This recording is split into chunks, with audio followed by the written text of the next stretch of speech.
Some men come home from a fishing trip to a quiet house and a wife with a good excuse. I came home 3 days early to find my grandson curled up on the bathroom floor, lips gray, and a woman I'd been married to for 6 years standing in the doorway telling me he was just tired. Let me back up, friend, because you're going to want the whole picture before I get to that floor. My name is Walter Briggs. I'm 67 years old, and for 34 years I worked as a claims investigator for one of the biggest insurance carriers in the Midwest, based out of Columbus, Ohio.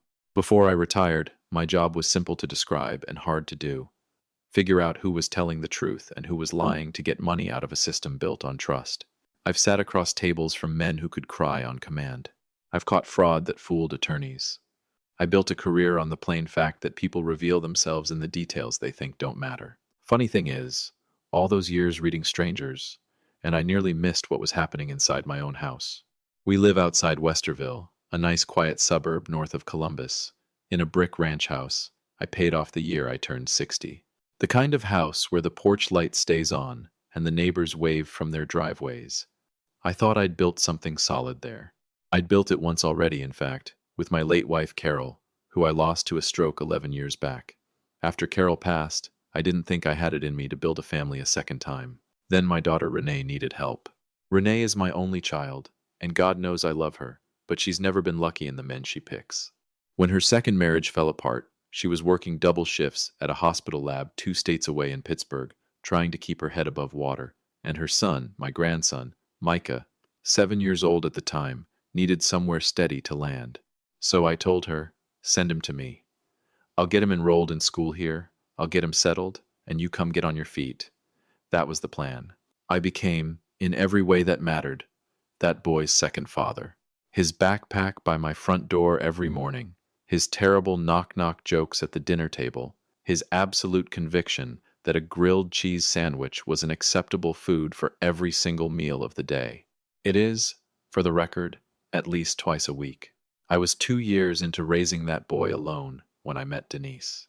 Denise Falk walked into my life at a Rotary Club charity dinner, of all places, wearing a blue dress and laughing at something one of my old colleagues said, and I noticed her before she noticed me.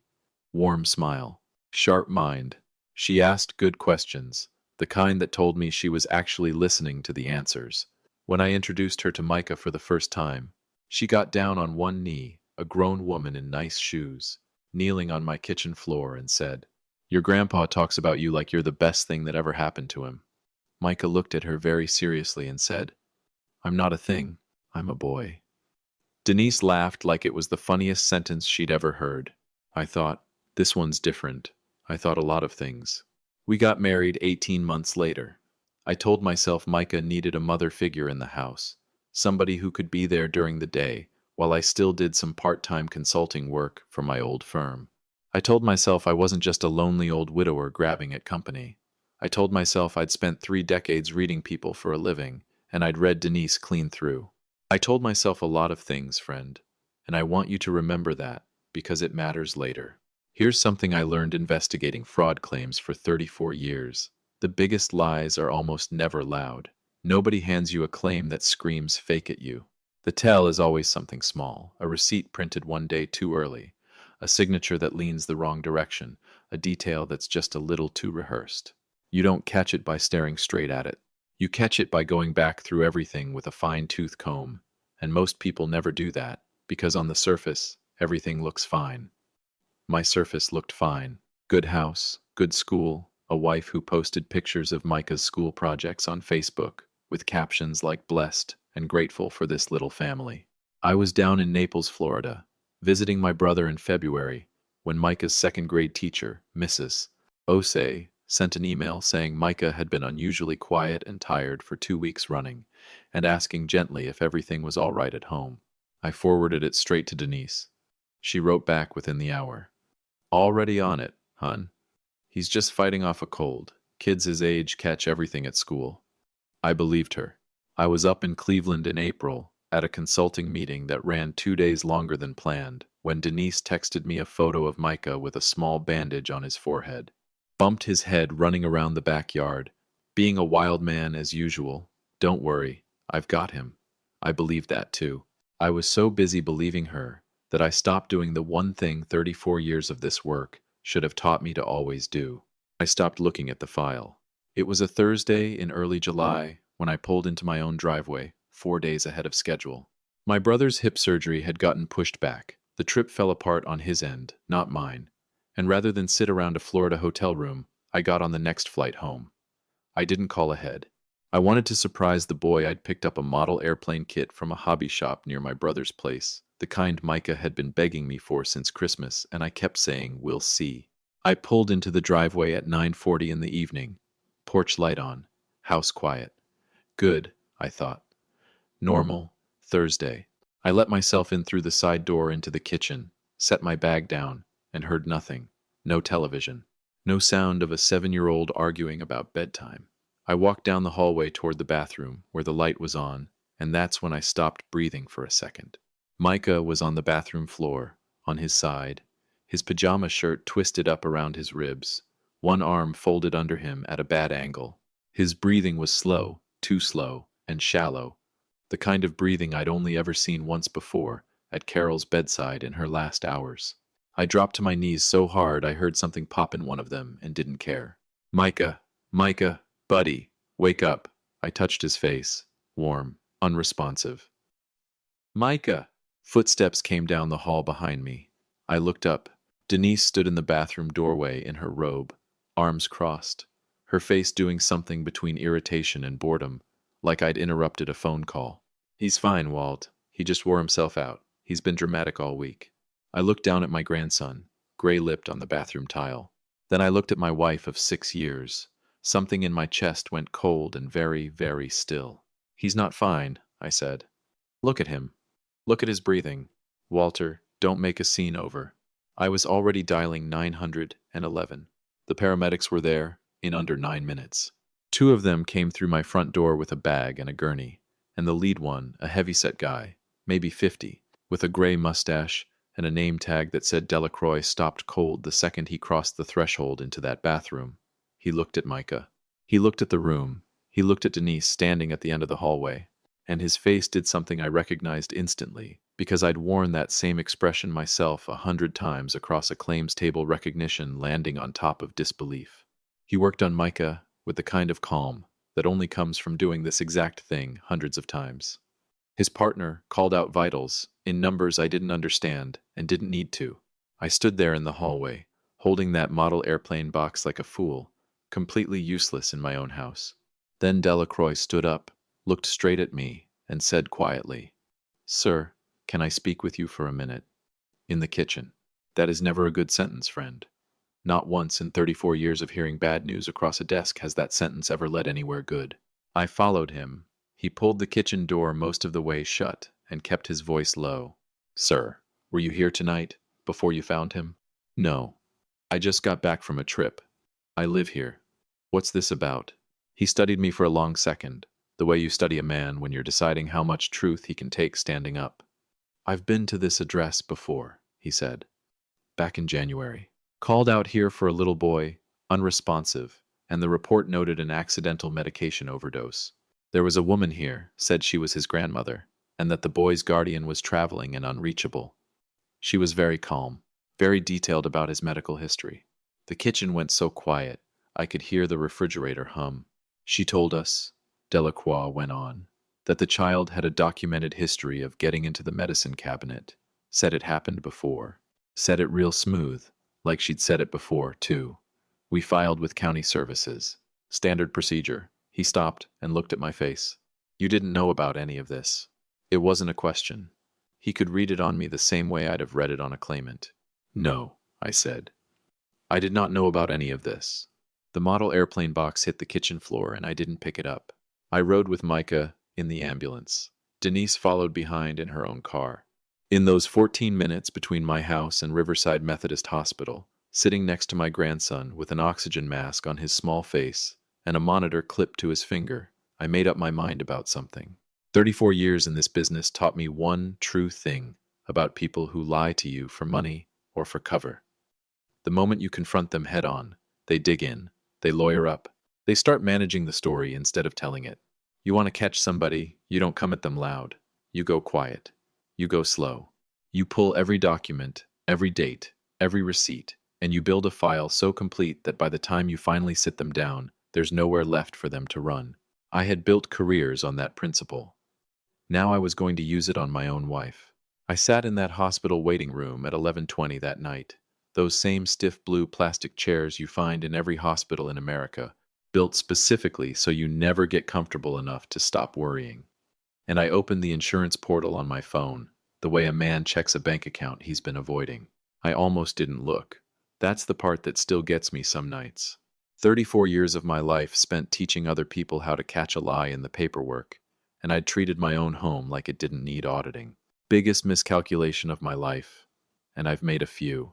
I logged in and pulled 18 months of claims history, and I watched my marriage rewrite itself line by line in that blue phone light. 2 emergency room visits on dates I could check against my own travel calendar, and already knew the answer to before I looked. Prescriptions filled under Micah's name, antihistamines. The sedating kind not from his regular pediatrician, Dr. Yancey, who'd known that boy since he was 4, but from a walk-in clinic 15 minutes off Highway 161 that I had never once heard mentioned in 6 years of marriage. She hadn't used our doctor, because our doctor would have asked questions. Dr. Yancey would have picked up the phone and called me directly the second something looked wrong. So Denise found a clinic where nobody would ask, paid the copay with the joint account, filled the prescription, went home, and made dinner like it was any other Thursday. Every consulting trip I'd taken that year, every overnight in Cleveland, every long weekend in Florida, every hour I spent away, earning the money that kept that house running, had paid for whatever she'd built in there to hide what she was doing to my grandson. I set the phone face down on my knee, picked it back up, kept reading. Denise arrived at the hospital at 12:50 in the morning. I know the exact time because I watched her come through those sliding doors from across the waiting room and checked my watch the way you'd log a timestamp on evidence. She'd changed clothes, fixed her hair, put on a little makeup, like she was stopping by a luncheon and not a children's emergency room at 1 in the morning. She sat beside me and put a hand on my arm. "How is he?" I didn't answer right away. "Walt," she squeezed. "I know this looks scary, but you know how sensitive he's always been. 7 years old, and I know exactly how sensitive he's always been. He's sensitive about the crust being left on his sandwiches. He's sensitive about which stuffed dinosaur sleeps closest to his pillow. That's how sensitive he is." The paramedic, I said, keeping my voice easy, said some things that had me a little concerned. I watched her hands, not her face. 34 years in this business, you learn fast that faces lie beautifully. Hands don't get the memo. "What things?" she said. Said he thought he recognized the address. Probably mixed it up with another call. Her fingers eased, just slightly, off my forearm. "Yeah, those guys run so many calls, they probably blur together after a while. There it is, friend. The tell. That small release of breath from somebody who's just decided they're safe." A young doctor came out around 2:15 in the morning. A Dr. Whitfield, with the careful, measured voice of a man picking every word on purpose. "Mr. Briggs, Mike is stable. We're keeping him overnight for observation." He paused. "We found elevated levels of diphenhydramine in his system. That's the active ingredient in a lot of common allergy medicine. At the amount we found, given his weight, this wasn't an accidental single dose." Denise made a small, distressed sound right on cue. "Oh my goodness, he must have gotten into the medicine cabinet again." "I've told him and told him." "Again?" Dr. Whitfield said. Silence. I watched her realize, in real time, exactly what she'd just handed me. "I just mean kids get into things," she recovered, smooth, almost clean. Dr. Whitfield looked at her a beat longer than was comfortable, then turned back to me. "We're required to notify County Children's Services, Mr. Briggs. Standard protocol. Someone will be in touch." "Of course," I said. "Whatever's needed." I felt Denise go rigid in the chair beside me. She left the hospital at 3:40 that morning, said she needed to rest, offered to come back after breakfast, kissed my cheek on her way out the door. I watched her walk to her car through the waiting room window. The second her taillights disappeared down the road, I picked the phone back up. I called my old office assistant, a woman named Pam, who'd worked with me for 11 years and never once asked an unnecessary question, at 7 o'clock sharp. "Pam, I need every consulting trip I took in the last 2 years. Dates, cities, confirmed against the firm's travel records." Can you have it by 10? By 10, she said. Then I called Gerald Finch, a lawyer I'd worked alongside for 2 decades on fraud cases, at his cell phone. Gerald, it's Walter. I need a family law referral, somebody who's handled county services cases, today. A pause. How bad, Walt? I'll tell you in person. I'll have a name by 9. I sat back down in that hard blue chair and drank a cup of vending machine coffee so bitter it was almost an insult. And thought, this is exactly what a bad claim looks like from the inside. You get comfortable. You get busy. You trust the paperwork you never actually read. And by the time you finally look, you've already signed away 18 months of somebody's life you were supposed to be protecting. Not this time. At 8:30 that morning, they let me back into Micah's room. He was sitting up, small against the white pillows, an IV taped to the back of his little hand, cartoons playing on the wall-mounted television that he wasn't really watching. When he saw me in the doorway, his whole face changed, that particular kid expression, half relief and half fighting back tears. Grandpa. I crossed the room in 3 steps and held him for a long time without saying a word. When I finally pulled back and looked at his face, his eyes were tired in a way a 7-year-old shouldn't be. Hey, bud, how you feeling? My head hurts a little. He picked at the edge of his hospital bracelet. Is Grandma Denise here? The way he asked it wasn't eager. It was careful, like he was checking the weather before he decided whether it was safe to step outside. A 7-year-old running a threat assessment. No, I said. It's just you and me. I watched his small shoulders drop, visibly, like something had let go. I cataloged that. I will never forget it, as long as I live. Micah, I kept my voice light. Can I ask you something? He nodded. When I'm away on my trips, what's it like at home? He got very quiet, staring at his bracelet. Then, in the smallest voice I ever heard out of that boy, he said, Grandma gives me the nap juice sometimes. The room went very still. The nap juice, I repeated, careful, level. Yeah. When her friends come over to play cards. She says it helps me have good naps. He looked up at me with the plain, guileless eyes of a child who has no idea how much damage those words are about to do. But Grandpa, I don't like it. It makes everything feel far away, like I'm underwater. Like I'm underwater. I held myself together, but just barely. Okay, buddy. I smoothed his hair back. You didn't do anything wrong, you hear me? Nothing. He nodded, still watching my face the way kids do when they're trying to figure out if the adult in the room has actually got it handled. I've got it handled, I told him. I promise you that. A county caseworker named Diane Okafor met me in the hallway outside his room around 10:30, direct, no nonsense. The kind of woman who's heard every version of every excuse and long since stopped being surprised. I handed her a folder I'd assembled overnight in a hospital cafeteria over my second bad coffee. Travel records confirmed by my old firm. Insurance portal printouts of every claim and prescription mapped against every date I'd been out of town. The walk-in clinic paperwork, and a handwritten timeline in my own hand. She went through it page by page without a word. Mr. Briggs, she finally said, this is about as thorough as I've ever seen from a family member. I spent 34 years building files for a living, I said. I know what one's supposed to look like. She looked up at me over the top of the folder. Between this, Micah's statement to me this morning, and the second EMS report tying back to January, this just became a priority case. We're moving today. Today, I said, and nodded, keeping my face steady, professional. Inside, something cold and exact had already clicked into place. The way a claim finally makes sense once you've got every document lined up in order. Denise thought she understood the arrangement she'd made when she married a quiet, retired widower. She was about to find out she'd married the wrong quiet, retired widower. I drove to see the lawyer Gerald had lined up, a woman named Patricia Hale, on High Street in downtown Westerville, mid-50s, reading glasses pushed up into gray-streaked hair, a desk with nothing on it that didn't need to be there. She looked through my folder for nearly 10 minutes without saying a single word. I know it was close to 10 minutes because I watched the clock on her wall the whole time. Walk me through the travel dates, she said. I did. Every trip, every city, every insurance claim, and ER visit, and prescription, mapped against every single one of my absences. She never did this while you were home, Patricia said. Not a question. Not once. Every incident lines up with a trip. January, April, now July. Naples, Cleveland, And now this. And the boy's statement?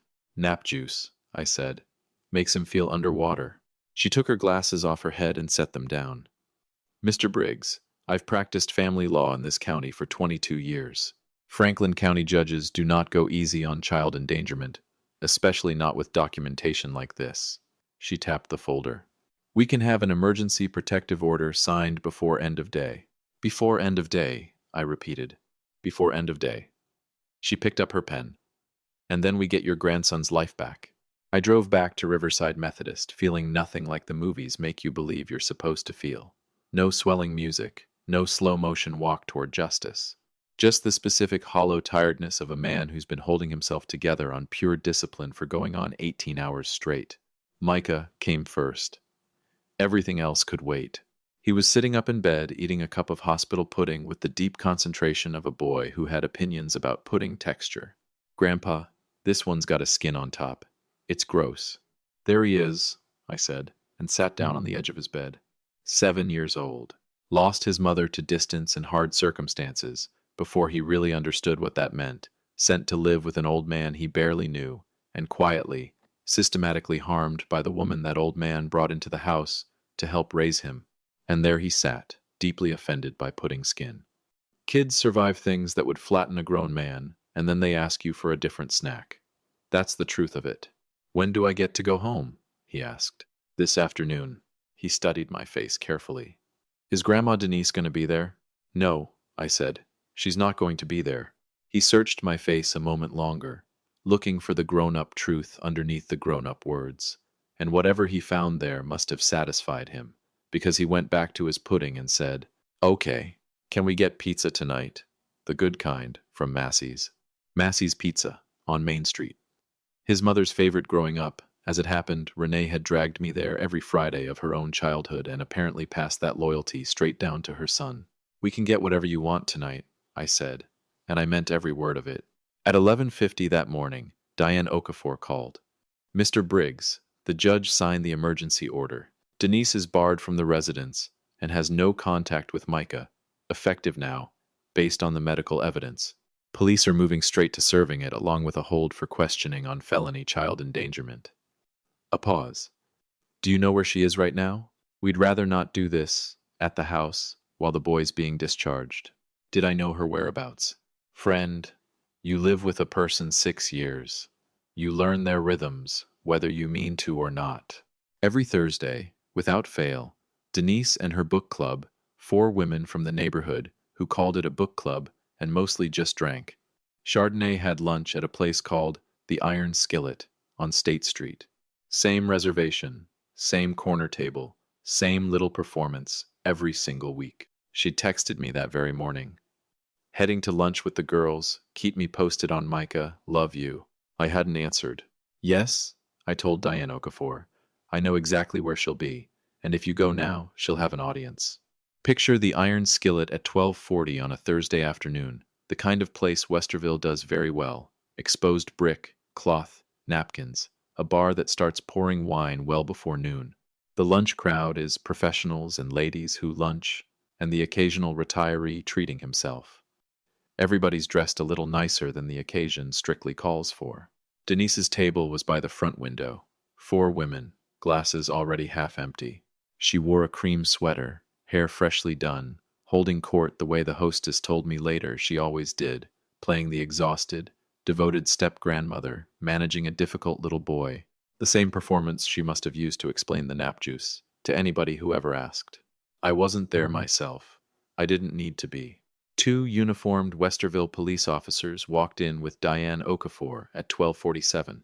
The restaurant didn't go silent all at once. It slowed down table by table, the way a room does when everybody senses something serious is happening and nobody wants to be caught staring straight at it. They walked directly to the window table. Diane set the protective order and the warrant on the white tablecloth, right beside Denise's wine glass.